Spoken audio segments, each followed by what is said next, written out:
Fadilahani dengan NPM 237555013 dari kelas 5A. Di sini saya akan menjelaskan tentang akuntansi pemerintah dan akuntansi keuangan daerah.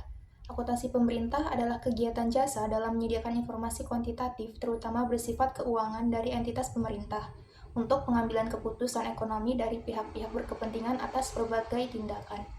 Akuntansi yang diimplementasikan di dalam entitas pemerintah pusat maupun daerah. Sistem akuntansi pemerintah merupakan serangkaian prosedur dari pengumpulan data, pencatatan, pengikhtisaran, dan pelaporan posisi keuangan dan operasi keuangan pemerintah pusat maupun daerah.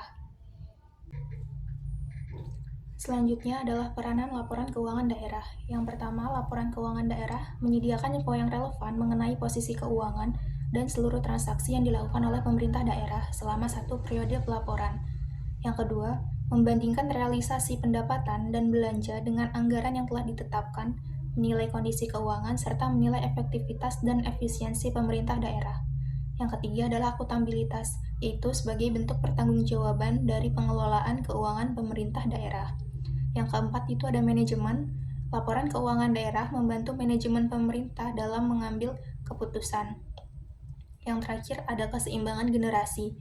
Apakah generasi masa depan akan terbebani dengan pengeluaran masa kini?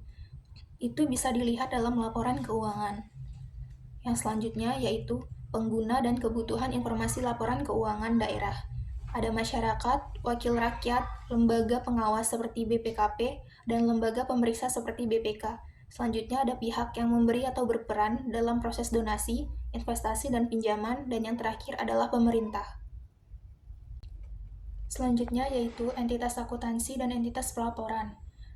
Entitas akuntansi merupakan unit pemerintah yang mengelola anggaran, kekayaan, dan kewajiban yang menyelenggarakan akuntansi dan menyajikan laporan keuangan atas dasar akuntansi yang diselenggarakan. Kemudian, entitas pelaporan, yaitu unit pemerintahan yang terdiri dari satu atau lebih entitas akuntansi yang menurut ketentuan peraturan perundang-undangan wajib menyajikan laporan pertanggungjawaban. Selanjutnya yaitu karakteristik kualitatif laporan keuangan. Ada 4 kualitas yang harus dicapai dalam laporan keuangan.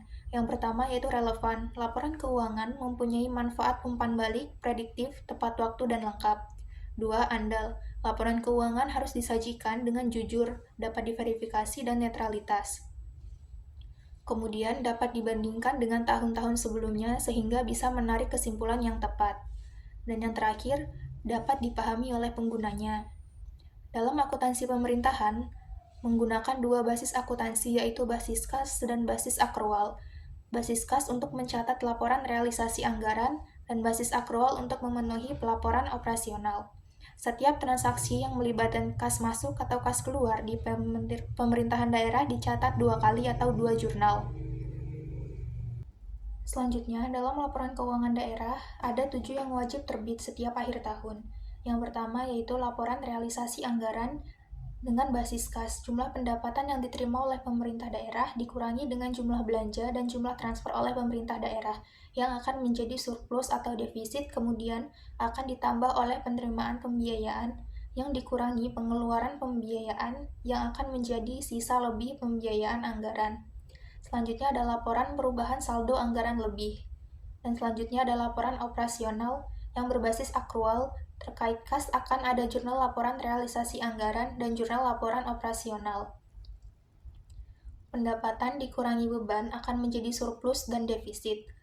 Perbedaan belanja dan modal. Belanja merupakan uang kas yang dikeluarkan pemerintah untuk kegiatan operasional pemerintah. Dan beban merupakan uang kas yang dikeluarkan dalam rangka kegiatan operasional dan tidak akan mendapat manfaat di kemudian hari secara langsung.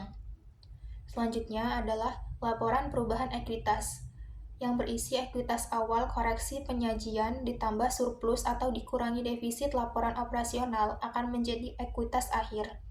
Selanjutnya adalah neraca, yang berisi aset dikurangi liabilitas akan menjadi ekuitas. Selanjutnya laporan arus kas, dan yang terakhir adalah catatan atas laporan keuangan yang berisi rincian setiap pos laporan. Sekian yang dapat saya sampaikan. Saya akhiri. Wassalamualaikum warahmatullahi wabarakatuh.